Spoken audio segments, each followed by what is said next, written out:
Like almost any city, Wichita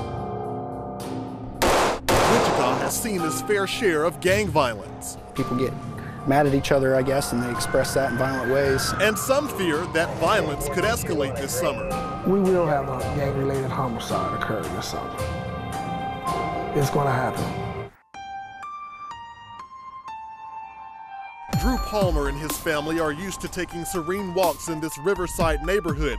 Although it is quiet, it's not immune to gang violence. It sounded like individuals that don't know how to resolve conflict, resolve problems. Earlier this year, a drive-by shooting injured a man just a few doors down from Palmer.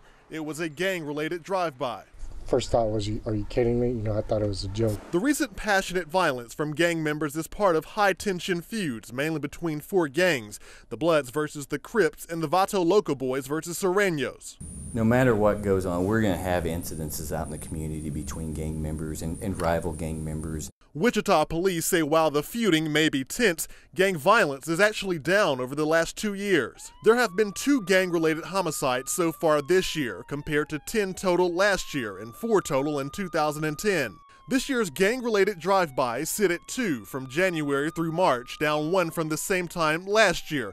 And ag assaults are down 3 as of March of this year compared to 12 last year. This 2011 map shows where the higher areas of gang crime is located. The darker the color, the higher number of recorded gang-related incidents. Compared to 2010, the violence dramatically decreased. Ready? Wichita's 4-man specialty gang unit is tasked with keeping up with known gang members, possible threats, and violence that's carried out. We went on a ride-along with Officers Aaron Chafee and Joe Stearns to see firsthand how they are combating the issue. This year it's kind of picked up, and so we've been trying to monitor some of the activity and where the whereabouts that the people that we know who are involved in it,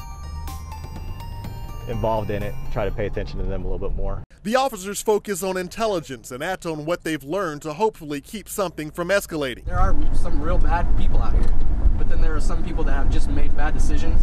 They stop this vehicle because the passenger isn't wearing a seatbelt, but they find out a lot more about him. He's admitting to me that, yeah, he's a gang member, but he's not out in the streets doing all that kid stuff, is what he would say. Turns out he's a VLB, but not really an active member under their radar. Still, the officers make sure he's added to their gang database. This is a pretty common area for VLBs. Chafee and Stearns often keep up with messages like graffiti that might give details of gang activity.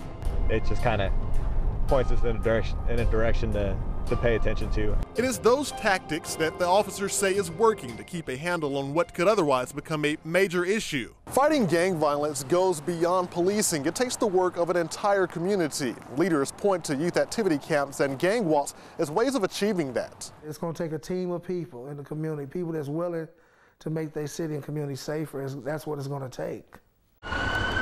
But on the streets, the reality is gang crime will continue. How much, though, depends on how citizens respond. If you have a neighborhood that doesn't care that this stuff's going on, it's going to continue to go on. In Wichita, Kevin Wheeler, KSN News.